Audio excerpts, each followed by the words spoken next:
On va prolonger notre réflexion avec notre invité Paul Gradvoil. Bonjour, vous êtes professeur d'histoire contemporaine de l'Europe centrale à l'université Paris 1 Panthéon-Sorbonne. Je vous remercie beaucoup d'être avec nous aujourd'hui. C'est vrai que les attentes sont immenses et Peter Madiar va devoir agir vite s'il ne veut pas perdre les aides européennes.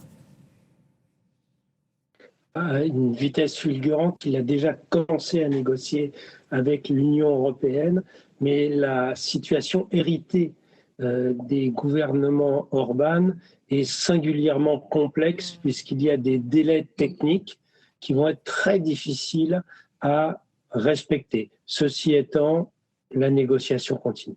D'où le fait qu'il ait, dès le 12 avril, commencé à rencontrer ses homologues, à se déplacer à Bruxelles, justement, pour négocier.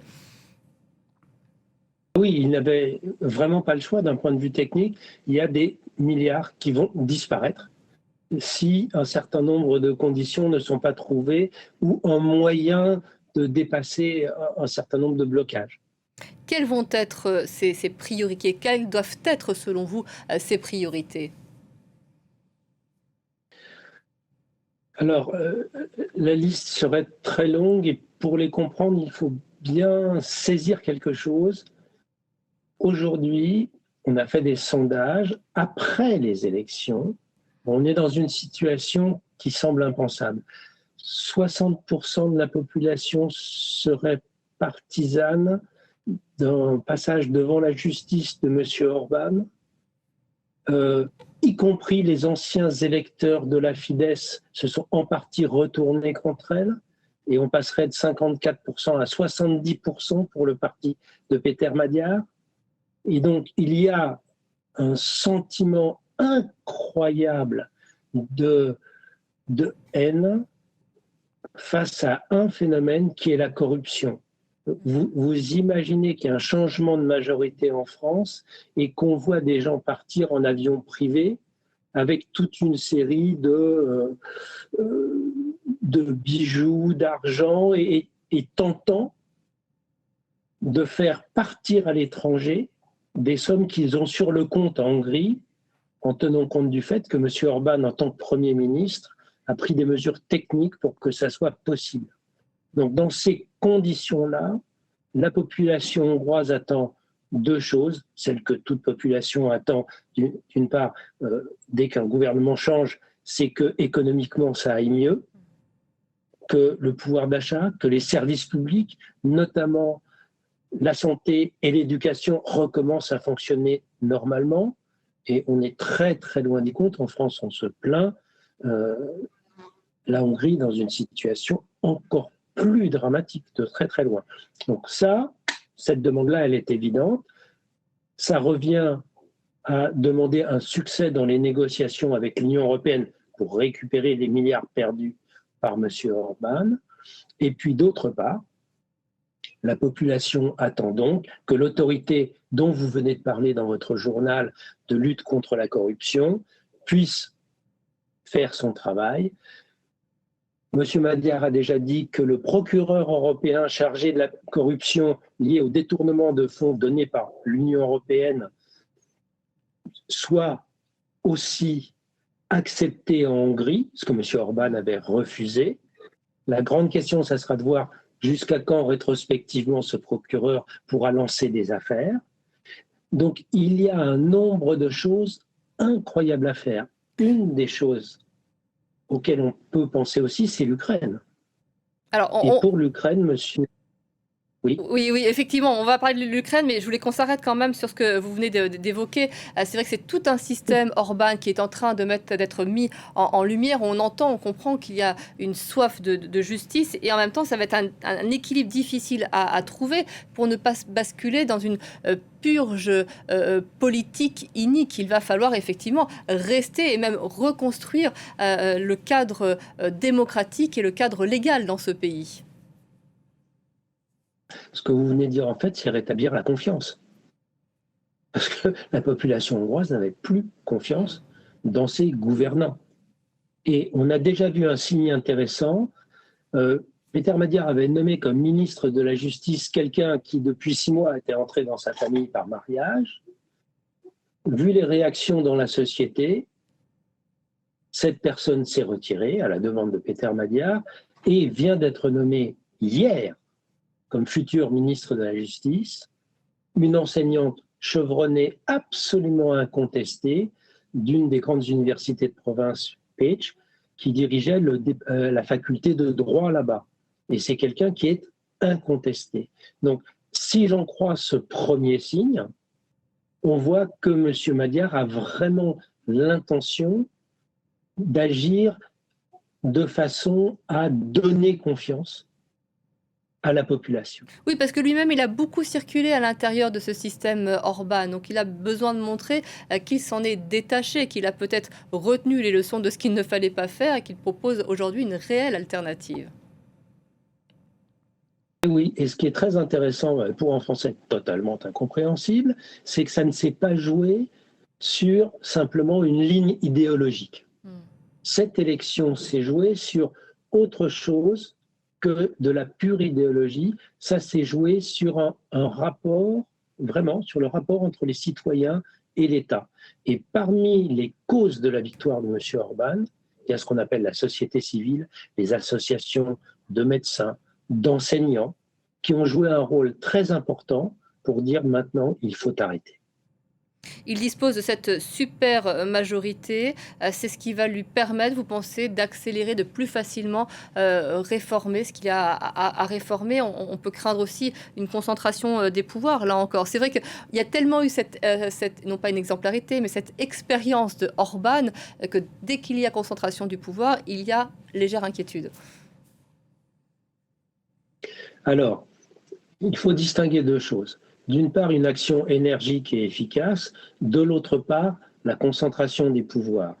On sort d'une situation où il y avait une action extrêmement énergique, mais efficace à contrario, au sens où ça a permis de consolider un petit groupe de gens qui s'enrichissaient sans limite et d'appauvrir l'ensemble du pays. Et maintenant, il faut inverser tout, c'est-à-dire qu'il y ait efficacité, mais qu'il n'y ait pas concentration des pouvoirs de façon scandaleuse. Et ce qui est très intéressant quand on écoute aujourd'hui ce qui se passe en Hongrie, et je le fais avec une grande attention ces dernières semaines, j'y étais la semaine dernière, ce qui est passionnant, c'est de voir les demandes des gens et les espoirs.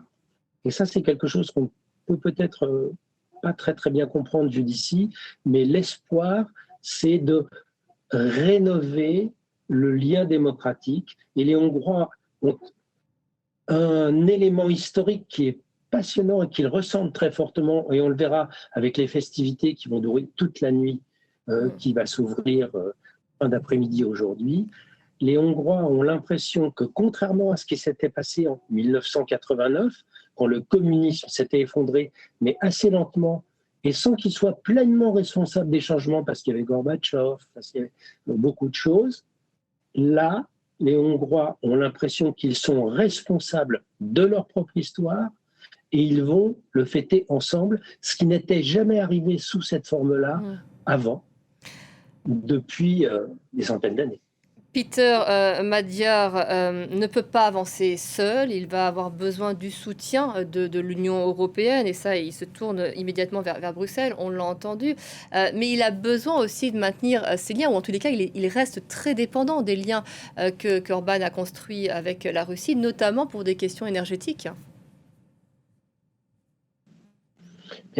Un des grands défis de M. Orban, c'est de faire ce que d'autres pays comme la Pologne ont fait, à savoir se défaire progressivement de ces liens. Il a déjà commencé à négocier pour pouvoir avoir des hydrocarbures par d'autres biais que la voie qui traverse l'Ukraine et qui arrive en Hongrie à partir de la Russie, notamment par le biais de la Croatie, et il a commencé à négocier avec les Polonais aussi pour savoir si par le nord, le GPL liquide qui arrive dans les ports polonais, pourrait redescendre. Donc monsieur Madiar a dès aujourd'hui montré qu'il a envie de diversifier par rapport au pari à sens unique fait par monsieur Orban et qui n'a aucun sens de toute manière. Vous évoquiez tout à l'heure l'Ukraine. Je me suis permise de vous interrompre parce que j'avais encore envie d'être sur le terrain intérieur. Mais l'Ukraine, c'est vrai que c'est un sujet qui est extrêmement clivant dans la société hongroise, probablement instrumentalisé aussi par le parti de Viktor Orban. Que va-t-il être actuellement avec Peter Madia? Qu'est-ce que l'on sait de son ambition d'être davantage solidaire avec ce pays? Alors, deux éléments. Le premier, vous vous souvenez peut-être qu'il y a quelques semaines, le gouvernement hongrois, et les services secrets en particulier, avaient littéralement attaqué un fourgon bancaire ukrainien, mis la main sur l'ensemble de ce qu'il y avait, à savoir des devises en liquide, de l'art et autres, parce qu'en Ukraine, c'est compliqué de faire circuler l'argent en sécurité. Et là, les Hongrois avaient attaqué la banque tranquillement. Là, l'argent et les autres éléments qui étaient transportés par ce fourgon bancaire viennent d'être remis à l'Ukraine. Donc c'est déjà symboliquement quelque chose de très important.